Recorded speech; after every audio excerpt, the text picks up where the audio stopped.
Fightography with Ant Evans says 2 PLEs in. How is Cody's reign going in terms of carrying the company?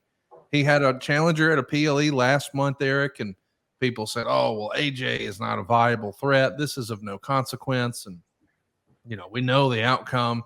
And now here we get Logan Paul, kind of rushed. We only had a couple of weeks to tell the story, and he's not a traditional full-time wrestler. He has been a big match performer, and he's yet to have a bad showing, so I'm not doubting his skills, but it's 2 unique challenges for Cody. It's not like, his first opponent is The Undertaker back in the day. This is a different era. They're trying different things. I think Cody has pulled it off fabulously with 2 great matches that exceeded expectations. But what did you think of Cody 2 PLEs in? I mean, what else? I don't know how anybody could expect anything different. I think people have become, just the very phrase, Cody's carrying the company. I'm sorry, I don't agree with that at all. That's suggesting that, you're minimizing Randy Orton and Gunther and Nia, and Becky Lynch. What you mean they're not carrying their weight?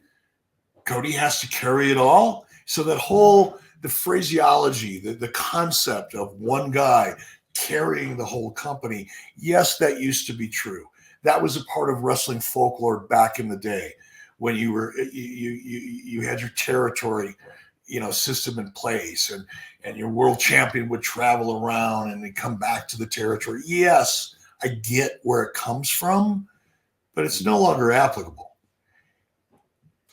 Cody Rhodes, I think, right now, for what WWE, this is probably the smartest thing I've said all day, maybe all week. Fuck, who knows? I don't know what the rest of the year's got coming, but maybe for the rest of the year.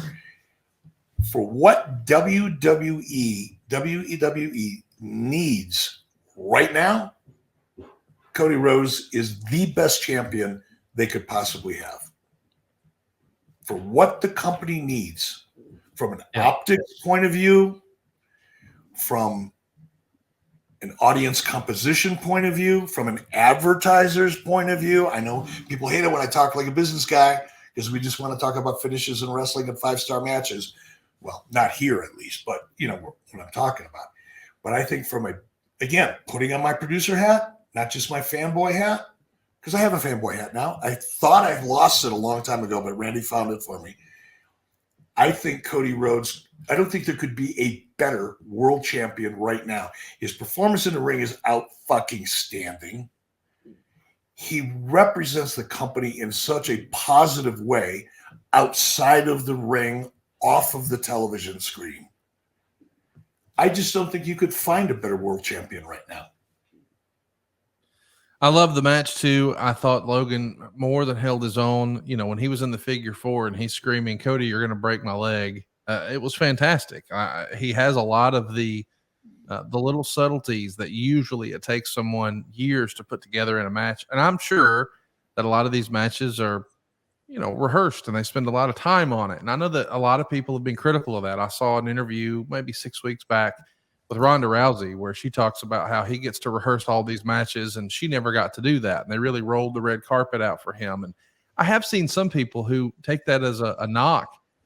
I don't know when practicing and trying to, get better at your craft became a bad thing, but I have seen some of that criticism about Logan. And I just think it's silly. I think he's more than held his own. And I think he's real value WWE. Yeah, that's an absurd conversation I wouldn't take part in, to be honest. That's absurd. The little things, and it's funny because, we did an episode, 83 Weeks, just dropped yesterday, about Steve Regal. And in my conversations with Steve, one of the things that he's talked about is the little details. And how important those little details are, and how even some of the top talent now, including Cody, by the way, are going to guys like Steve and looking for some advice, not on laying out the match, not on how to do the big moves, not necessarily on anything but the little details. And that's where the focus is. And I think that's fucking cool. Whether it's Logan, whether it's Cody, whether it's anybody. Yeah, practice, work it out. pay attention to the little details. It's not the big gigantic bumps and the suicidal stuff that really matters. It's the little details that make the matches that people will remember. I don't think we're going to forget this match and that moment with that 360 cam anytime soon. We got a great question here from Chris, who wants to know, I love hearing about Eric's Saudi experience. Of course, he's referencing your 2019 stint with WWE. Any chance we could get a full 83 weeks episode about that? Would that be possible to talk about? No, I think we just covered it. I mean, I don't really have much more to say.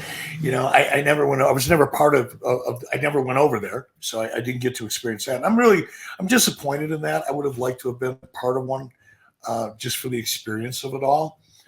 But yeah, I pretty much covered it on this episode. I guess I could go into a little more detail, but I don't think it wouldn't carry a full 2 hours. Trust me.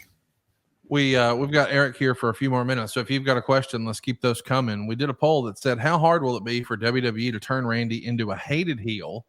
46% said it would be easy. 45% said it would be hard because people respect him so much. And 10% said, I will never, ever boo this man. I like when we've got a split audience like that. I'm like you. I definitely prefer him as a heel, and I hope that's the direction we're heading, especially if they're warming him up for Cody. I don't want a babyface versus babyface against Cody just yet. I would rather see it be a heel. The other poll that we got is, how's Cody's reign going for you? 11% said better than I imagined. 39% said going great. 38% say it's fine. And 12% think he's lost something post-Mania. I don't know if it's necessarily that he's lost something or it's we haven't had the same story like we had with the Bloodline. That Bloodline story really carried the company for a long time. And now we've just had sort of little pop-up thunderstorm stories. Oh, AJ's got a beef and Logan's got a beef. But we don't really have this built-in multi-year story with the Bloodline. I saw someone in the chat earlier say it's more like a WrestleMania hangover. I think that's probably the right description, a WrestleMania hangover. What say you? I think if I step back and kind of take a macro view of what's going on, look, it's pretty well accepted, I think, by people who've been in the industry for a long time that anytime you have a baby face that's chasing a heel, you're in a good spot. Anytime you have a baby face that's being chased, you're still in a good spot, but it's not quite the same. So I think that's one issue. We were all on board the journey. Whether we were on the journey with Cody because he was fulfilling the dream of his father, which is, if you're going to talk about the premise of a story, that's a hell of a premise in and of itself. Forget anything else. Forget the Bloodline. Forget how good the Bloodline was. Just look at Cody's story. He's following literally a dream. He's completing a story that his father was unable to complete. In and of itself, a phenomenal story. Now you add in the Bloodline, which was an equally phenomenal story, maybe not as relatable as a son trying to complete his father's dream. That's a relatable story. You don't even have to be a wrestling fan to figure that one out.